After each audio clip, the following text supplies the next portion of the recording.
صدر ٹرمپ نے اب نئے ہرمیز میں جنگی بگل بجا دیا ہے۔ ناظرین، امریکی قونصل خانے پر حملے کے بعد صدر ٹرمپ نے حکم دیا ہے کہ اب ہر تجارتی جہاز کے ساتھ امریکی نیوی چلے گی۔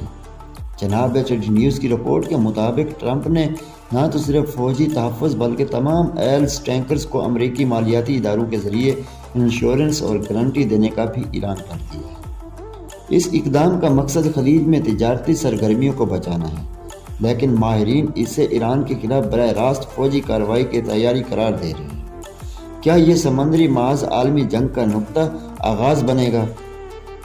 دنیا کے سب سے بڑا دھماکہ ہوا ہے۔ بھارت اور کینیڈا نے $2.5 ارب سے زیادہ کے یورینیم معاہدے پر مہر لگا دی۔ ایک طرف دونوں ملکوں میں تلخی چل رہی ہے، دوسری طرف اربوں ڈالر کے ایٹمی ایندھن کا یہ سودا سب کو حیران کر رہا ہے۔ صرف یہ نہیں، اب دونوں ممالک نے فیصلہ کیا ہے کہ سال کے آخر تک ایسی تجارت کے تمام راستے کھول دیے جائیں گے۔ کیا یہ بڑی ڈیل خطے میں طاقت کا توازن بدل دے گی؟ ایک دہشت ناک ڈرون حملے نے امریکی قونصل خانے کی عمارت کو ہلا کر رکھ دیا، جس کے بعد وہاں قیامت خیز آگ بھڑک اٹھی۔ دھماکے کی گونج کئی کلومیٹر دور تک سنی گئی، جس سے پورا علاقہ تھر اٹھا۔ یہ حملہ اس حساس ترین سفارتی زون میں ہوا، جہاں برطانوی، سعودی اور قطری سفارت خانے بالکل قریب میں واقع ہے۔ یہاں تک کہ پاکستانی قونصل خانہ بھی محض 700 میٹر کی دوری پر موجود ہے۔ آگ کے شعلے آسمان سے باتیں کر رہے ہیں اور اس وقت پورے ملک میں شدید خوف و ہراس پھیلایا ہوا ہے۔ اسرائیلی میڈیا کا دعویٰ ہے کہ مجتمع خیرمیائی ایران کے نئے سپریم لیڈر منتخب کر لیے گئے ہیں۔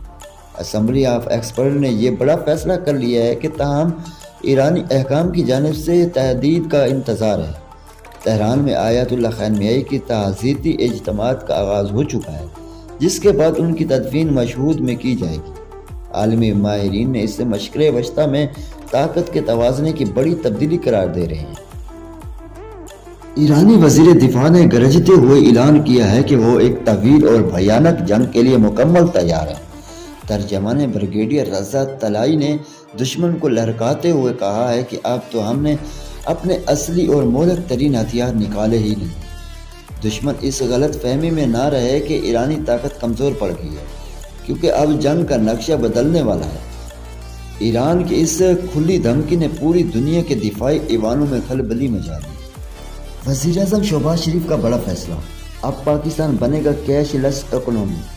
نوٹوں کا دور ختم اور ڈیجیٹل سسٹم کا آغاز ہونے والا ہے، لیکن دوسری طرف سسکتے ہوئے سرکاری سکولوں کا حال بھی دیکھ لیں، جہاں اربوں روپے کے ڈیجیٹل منصوبے بن رہے ہیں، وہیں 25 غریب بچے ایک ہی ٹوٹے ہوئے کمرے میں بیٹھ کر اپنے مستقبل کا ماتم کر رہے ہیں۔ کیا وزیر اعظم کا یہ ڈیجیٹل خواب ان معصوم بچوں کی زندگی بدلے گا یا سب بڑی کاغذوں تک محدود رہے گا؟